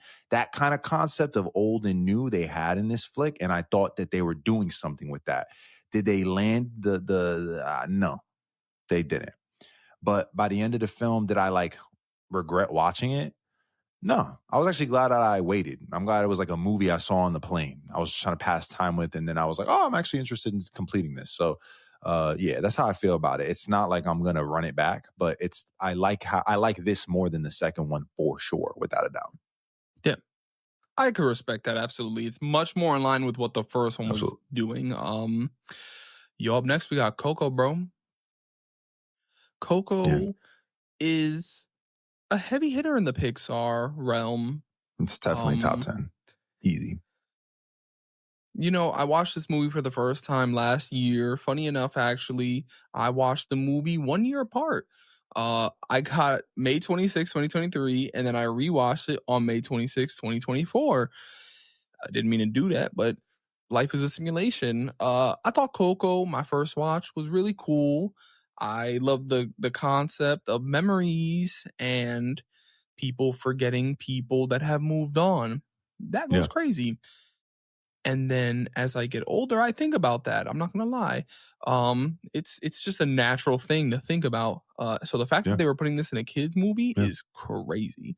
But what hit the second time for me is that on March 31st, my grandmother passed away, and it was Yeah. stressful, very out of nowhere, many hospital visits, so much, Yeah. and it was like unexpected, like I said. And so for this movie, something that I had been thinking about since then was memories, and that idea that once someone is gone, we as the people that knew them have to carry forward who they were, Mhm.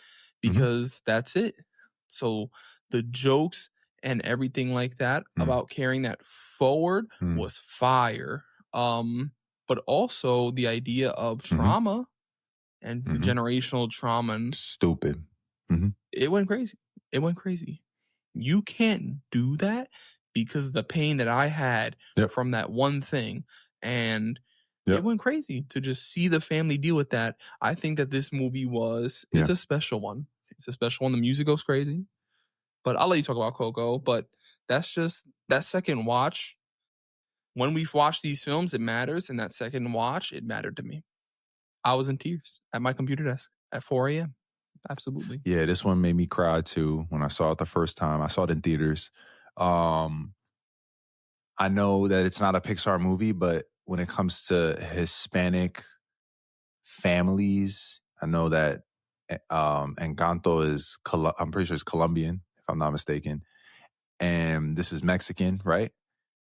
I'm taking Encanto over this flick every single time. I just want y'all to know, even though Depending on the day, yeah. that's not Yeah. Pixar. Shout out to Lin-Manuel, can't.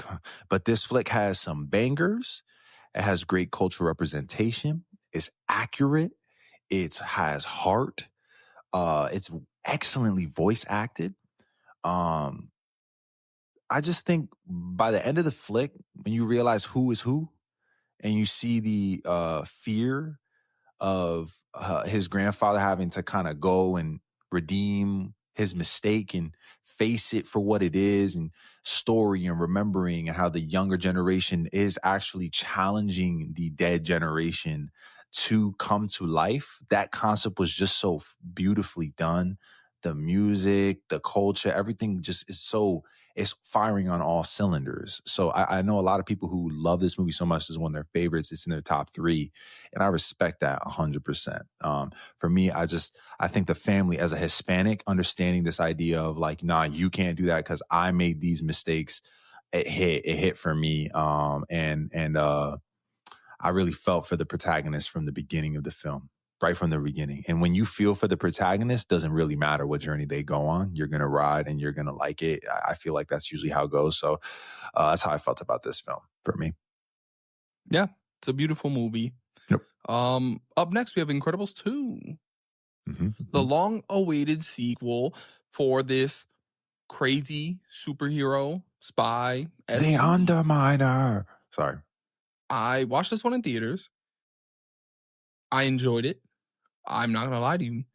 I just think everything I loved about the first one is in this one.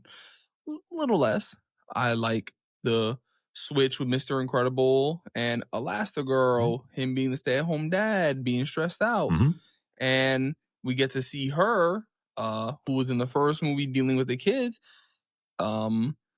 This time she's out there in the field, and we get to see what that representation looks like.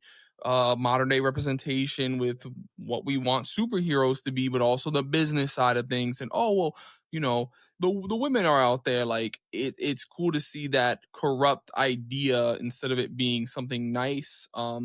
The villain here is nowhere near Syndrome screensaver. It was cool. She was creepy. But I love both of these movies. This one was dope. I need another one. Jack Jack. I need Jack Jack. That was Fun a as great hell in sequence. this. I need a new one. Jump to the few years to the future, and then they could pull up. Incredible. I'll take a third. Brad Bird knew what he was doing here. It's not, again, you're right. It's not the first, but here's a couple things I love about this movie. One, it's beautiful. This movie is so beautiful. When this movie came out, everyone's like, oh, it's not the first, not like the first, not the first. Yo. This movie is more beautiful than the first. Easy. Like, it's years later. It better be. I'm telling you, bro. I watched this flick and I was like, yo, this is beautiful. Like, this film is just, it's animated so well. Like, wow, it's just so nice. Like, the fights feel different. The whole, even the underminer. You see the beginning of that. You know, they had a video game that came out where they played on that right after the first film came out. If you had a PS2, you could play that. They threw that all away. It wasn't canon. They created a new story and made it happen. And it's so, you get right in where you left off. I love that. I love films that pick up where they left off. That goes hard. Yeah. Right. Like, our movie is 14 years late, but that same magic, that same energy. I just also want to hit the point that Dash is still low-key the best super speed we've ever seen in a superhero film. Yeah, I agree. Good. I agree. So shout outs to Marvel, DC, you know, y'all slacking because Pixar's slapping you upside the face with what they doing. 2004, they was doing this. Incredible. Cooking. When he and he switches and he goes in the cave and he flips it in the first flick. So crazy. Anyways, all that being said, this film is fire. Family at the core of it all, right? Yes, the women being in the field. I like that. Screenslaver. All right, so a couple things. One, actually scared the crap out of me, low key. In the theater that first time when she sees him in the cage and it's just the pizza guy, like that actually had me at the edge of my seat. Like, yo, what's going on? Like, chill, you wildin'. Also, kind of mature in the sense of like the way Evelyn dies at the end of the flick with the she flies out the window. I was like, damn, that's kind of crazy. That's kind of like for a kid watching that death kind of happen. Syndrome, but they didn't show it as much. I felt like the way it would like sound design, the whole thing sold it to me. I was like, yo, that's kind of they're mature films. They are. They really are. I'm just saying, I love that they kept that same energy because fact, Syndrome did land in that 100%. But what made it lighter was like this idea of like no capes. Like you already saw it kind of coming. When this happened in this flick, I was like, yo, that's kind of crazy. But I love the concept of Screenslaver. Love this warning shot, WALL-E type energy from Pixar about, you know, powers and technology and control and all of these things. And even this family being a rich family with a lot of influence. I love that they played on that. It's a great trope for spies. It's well written. I thought the movie was well written. Is it as good as the first? No, but still a great flick. Doesn't need to be. It's an awesome sequel. Yeah. Let's talk about another sequel, Toy Story 4. Toy Story 4, for me, felt like a 1.5 hour epilogue to Toy Story 3 that almost kind of had Woody feel like he was going through some of the same vibes that he did in Toy Story 3. And I don't know if I appreciate his journey in this movie after one watch, mostly because I'm just like, I felt like I was good where his journey ended. I don't need to be Annie's toy. I could be more. I can have a new life. So it kind of felt like it was immediately like, nah, never mind. It didn't feel right to me. I don't know. Toy Story 3, I don't know if it needed a sequel. And this one here, I'm just like, it wasn't it for me. Truth be told, I think it's towards the bottom of my list. Yeah. Okay. After that. And I also want to say, give me the ratings.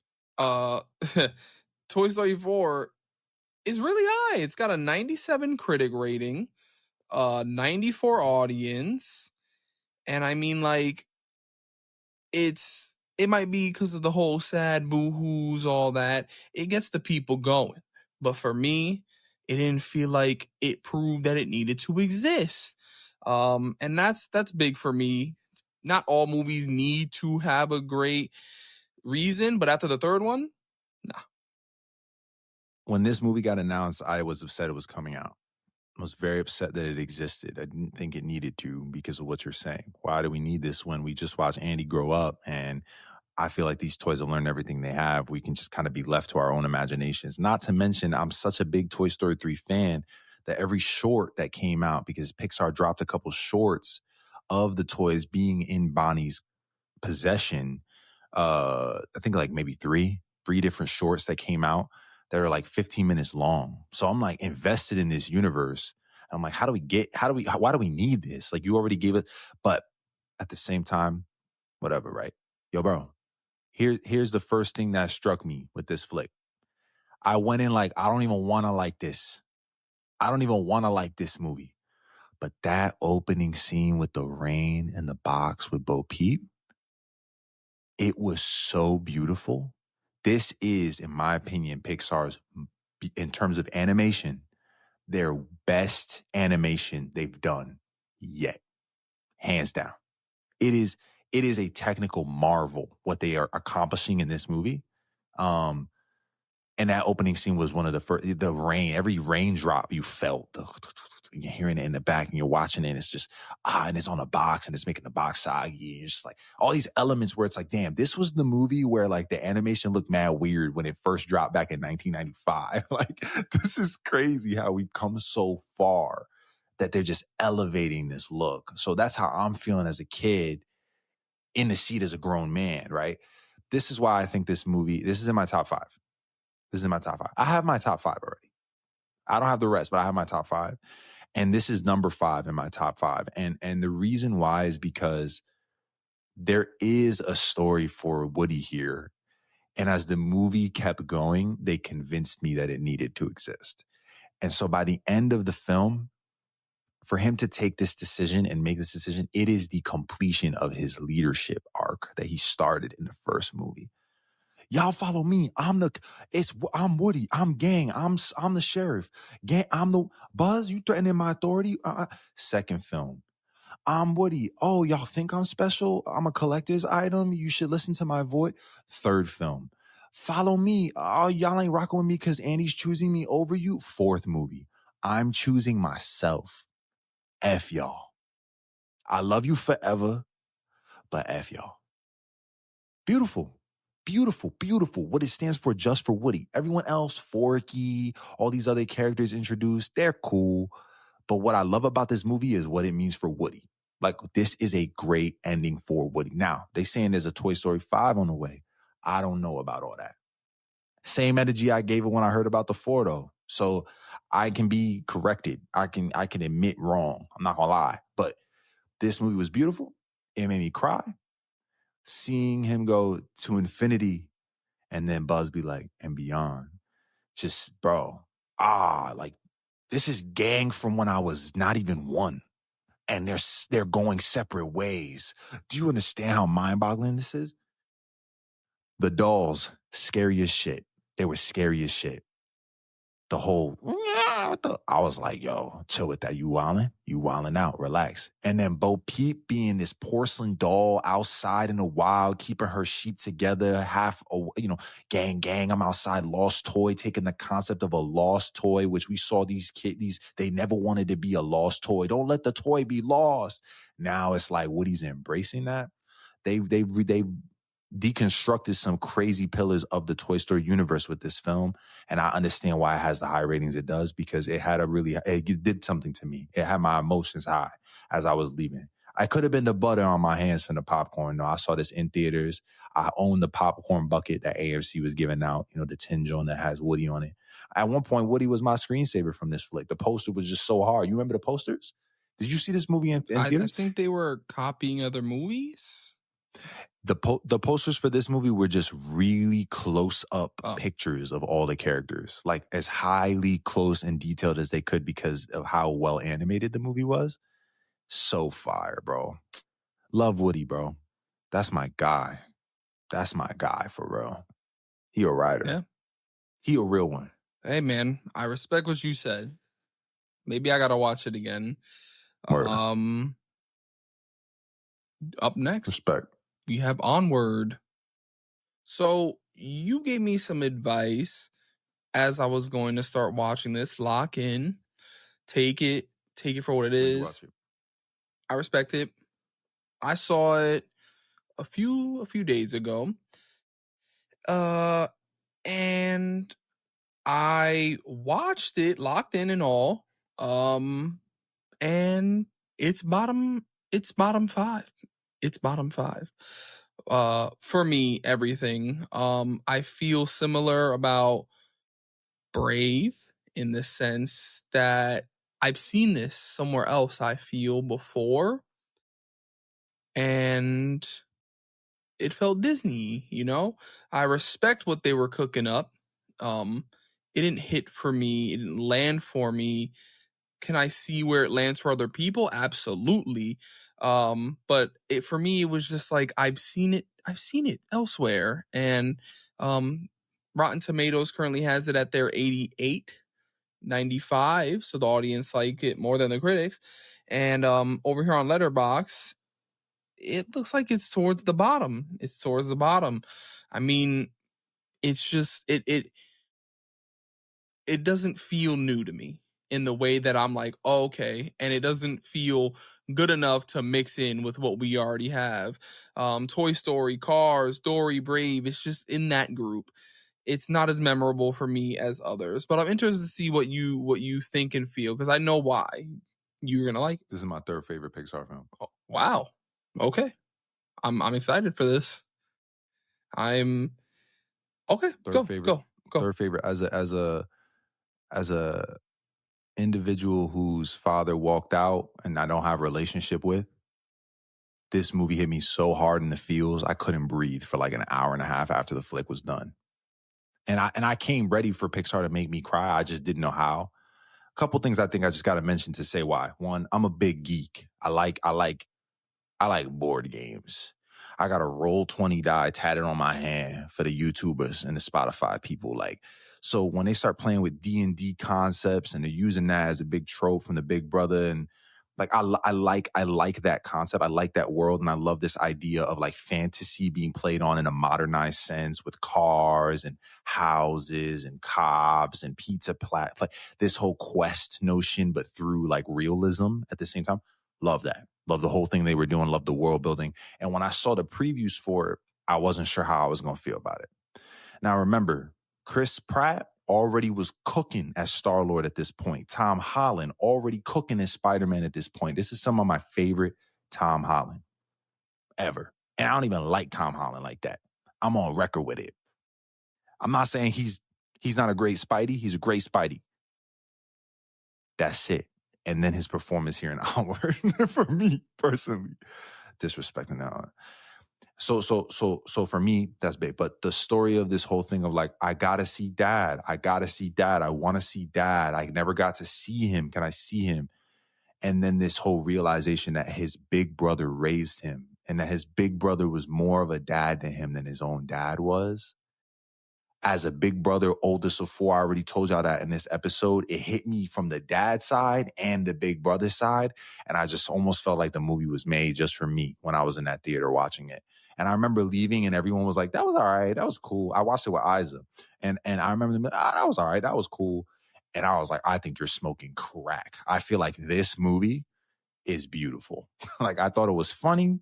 And I thought they were talking about some very real grounded stuff. That last part where only the big brother gets to see him and he can only see him through like a crack. And it's like he came to the end of his journey. It was so emotional in the way that they did it with the music and this animation and the whole, it was great. I really loved Onward. Yeah, it's in my top 5. It's in my top 5. And I've actually been meaning to watch it again. I wanted to watch it before this episode, but I didn't get to. Yeah.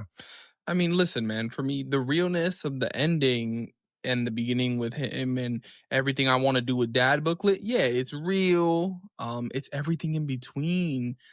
Low key, maybe the magical creatures and the bartender and the mom going all that. It hurt it. It hurt a little bit. And I love all the nerdy stuff also. It just felt like the characters were falling into stereotypes where previous Pixar films had a lot more depth to them. It felt like a movie that was like, we're going to put something out, and I respect that. It wasn't strong for me. It just I think when you come and you do a role-playing genre, role-playing game vibe, it's going to always have tropes and concepts like that. That's going to happen. But I think it was almost like some of why I love Ready Player One is also why I love this movie, because of this idea of like quests and like, uh, what's the next thing we need to do and we need to accomplish and this and what will we go through to get there and what lesson will we learn on the way that'll make us better for the end and when it's the final test to see if we've completed, this quest notion. Yes, trope that we've seen before, but again, like I said, me subjectively, personally, I got predispositions Yeah, toward a big brother and a dad story, and it just knocked me yeah, in the face. It was absolutely. so But you good. can't be telling people they're smoking cocaine, bro. Up next, we got Peter Doctor back. Uh-oh. What's he coming with this time? Oh, he's coming with Soul. This movie dropped during the pandemic. I watched it right off of Disney Plus when it dropped, and I was amazed. I was amazed. I was like, yo, this might be my number 2 after Incredibles, because at the time I hadn't seen Inside Out. It was speaking about some good stuff, and I still firmly believe that it's talking about some real stuff. The concepts of purpose in life and life's purpose and smaller moments, the spark, both of those things. And at the end of the day, my love of this movie is just the adventure is cool, but the deeper meaning hits. No matter what the movie drags on a bit with 22, at the end of the day, it just feels like a message about appreciating life. And I feel like we could all use that sometimes. The wind blowing on your face. Feel it. Watching someone else do something that they love for 20 seconds and feeling that. The ending of the movie, stand out. The music, beautiful. The ending when he opens the door and just, what are you going to do? I don't know, but I'm going to live every minute of my life. And the win, it's beautiful. It's a beautiful story. It's a personal story. I think if you're in your 20s and you might be wondering, what am I supposed to do? This one right here, it could do something for you. It could do something if you accept what it's trying to go for and not just treat it as an enjoyable kids Pixar film. And that's where I am with Soul. I appreciate it for its maturity. Yeah, just breathe. I respect the opinion. I think as a follow-up to Inside Out, it wasn't my favorite. It could have been 2020 and not watching it in theater. There could have been a ton of factors. I know a couple. One is I talked to a lot of people. This movie was for adults. It was not for kids. I watched this flick with a couple of kids one time and they were like, turn this off. They're like, I don't even. And the reality is, unlike a lot of other Pixar films where they figure out a way to take these deep concepts and get them across and convey them cross generationally, this movie is very much a lot of theory. It's a very ethereal flick. And that I think leads to a lot of like sticking points missing for kids. And I thought that was an interesting decision by Disney. But at the same time, if there's any time for them to have done it, I think it was 2020 when all us adults, everyone was locked in having to watch something. I think it was great timing. But I thought it was an interesting decision. For me, bro, I felt like the flick was a little bit like what you said with Onward or some of these other movies where it's like, I've seen some of this before. One of the movies I'll say that I felt like did it first and did it really well was The Lorax. I thought The Lorax touched on this concept OD when it comes to like what life's purpose is and how to savor life and steward it well, and that movie put me in my bag. This movie, when he played that final montage and he was playing the piano, that John brought me to tears. But my wife, she next to me the whole time. And that's it. That speaks to it. It's like, I'm the type that's going to appreciate the flick, but I can understand how some other people may not. There are some things that were a little absolutely. weak. But yeah. I think being from New York also helps. Oh, heck yeah. I think it New helps Yorkers, my New appreciation Yorkers. of all of that. I For love the representation of the population, the community. When he's in the barbershop and he's like, yo, I like this visit because you asked about my life. Talk to people in your life, man. So I thought it was cool. I thought it was a cool movie. Yeah. I love Soul. For Luca, though, This movie was incredibly adorable. It was just a cute movie with the voice acting from the kids. You just the way you see they're blushing and you know they have a crush on one another. Everything about it, I was just like pure adorableness, pure adorableness. I loved it, loved it. Friendship, sacrifice, wanting more from yourself than what your parents want. We've heard that before from Pixar. Um, I just liked it. I liked it straight up. I can't wait to watch it again. I feel like that's it. I just adore it. Aw, they're all cute. They're all cute. Julia with a G. Right. She's adorable. The way she was just so excited about everything, I'm like, yeah, be excited.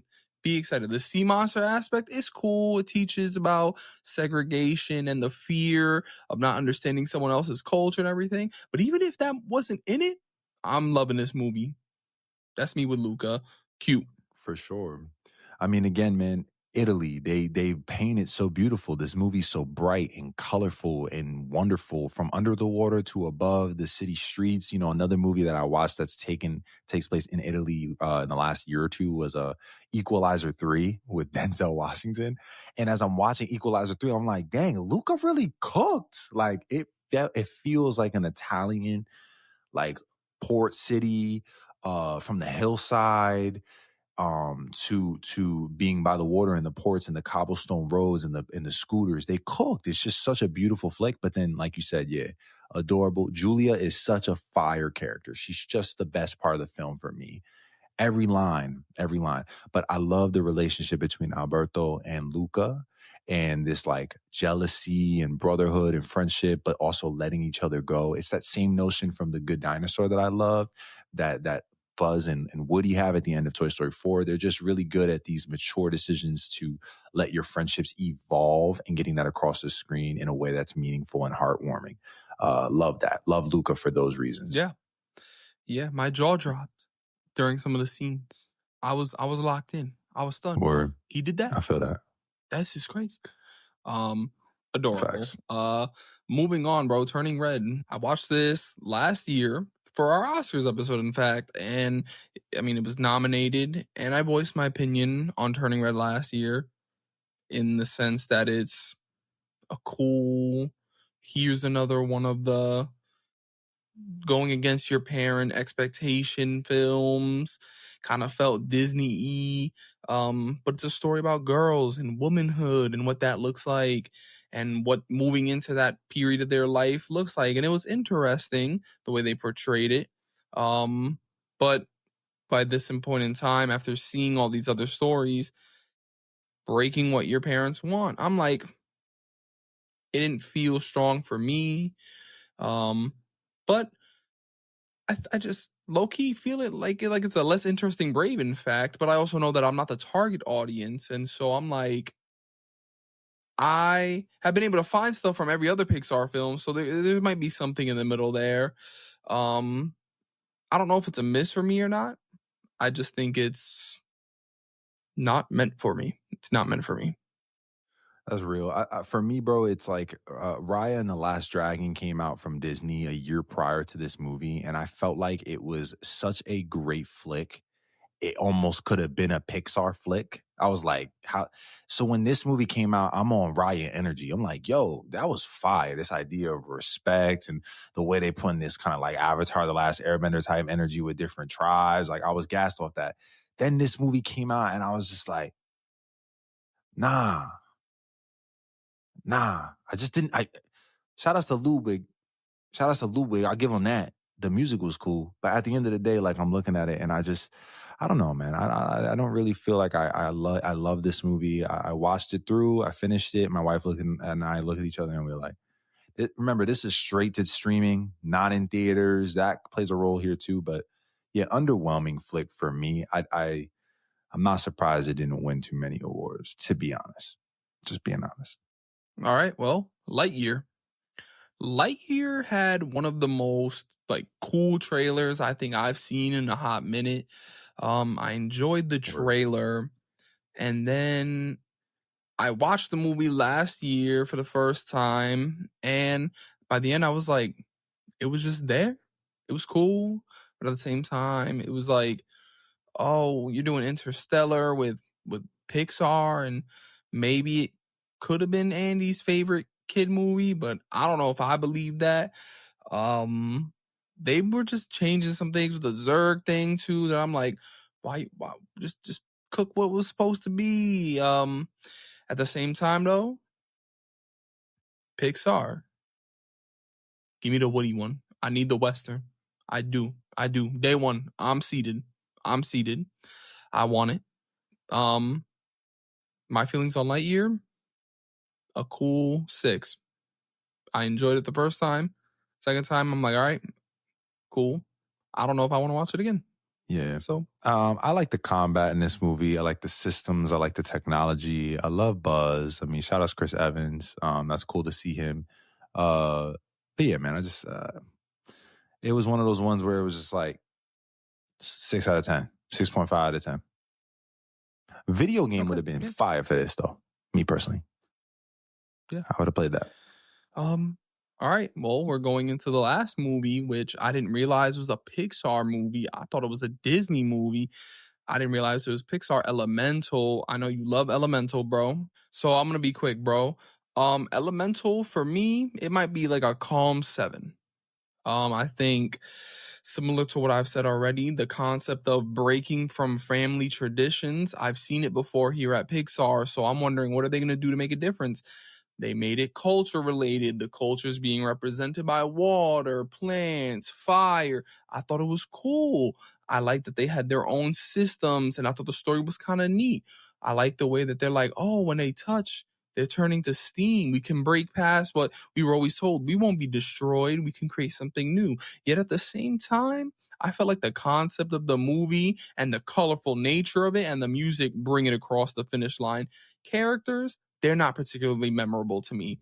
What they're a vehicle for and the story they were telling, I could get behind. And I know you like the vehicle thing, bro. For me, it was just like, okay, I see what they were doing.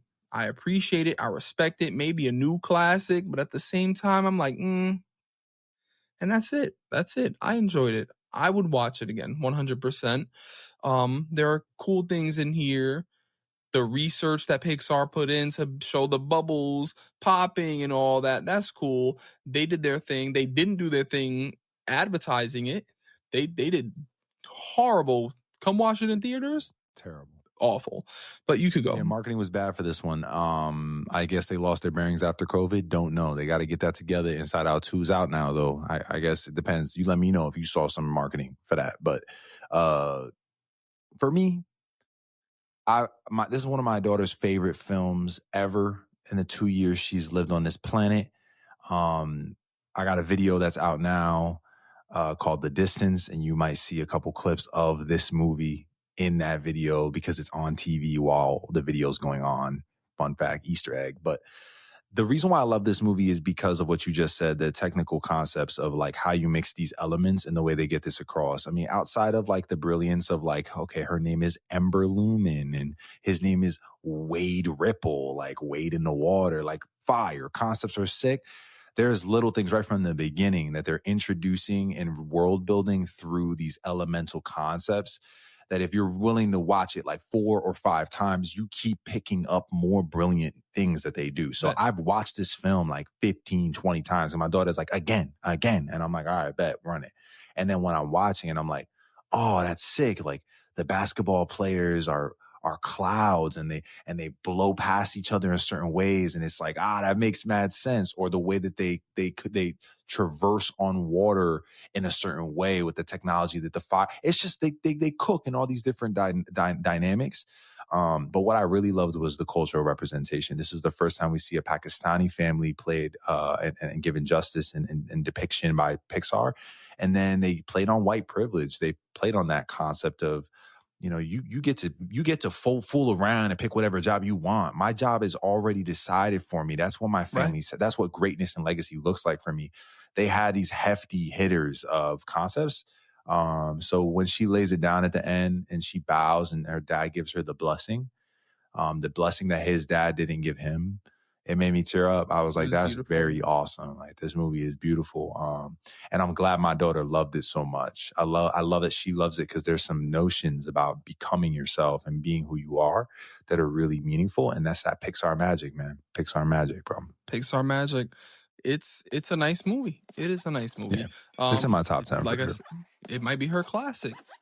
All right. I mean, those are all the Pixar movies that are out besides Inside Out 2, which is out Right now. as of today. You know, we plan on doing a episode with a guest, hopefully, for Inside Out 2. And hopefully it'll be an interesting one. I hope I like it. For me, I just hope for more of the same. I know the director is different, actors that are different, the composer's different, but bring that magic. We'll see how I feel. I think they could cook. Anxiety as an antagonist is crazy. Yeah. We're going to have to wait to hear my thoughts on it, though. That's right, man. But that's always how it is, right? We want to open up these conversations to give you a reason to maybe even watch this film, change your perspective on why it's worth watching. That's why we do these getting to know you or these episodes based on these things that are coming out. And we've done this time and time again. So please feel free to go back if this is your first time listening to an episode of Cuzzo-Op. We've talked about so many different movies and TV shows and video games. And we'll continue to do so. We look forward to our Inside Out 2 conversation. And we've got much more coming for you as the summer continues to roll out. Just know every time that you tap in with us here at Cuzzo-Op, you're going to find 3 things: 2 cousins, 1 podcast, and endless entertainment. See you soon.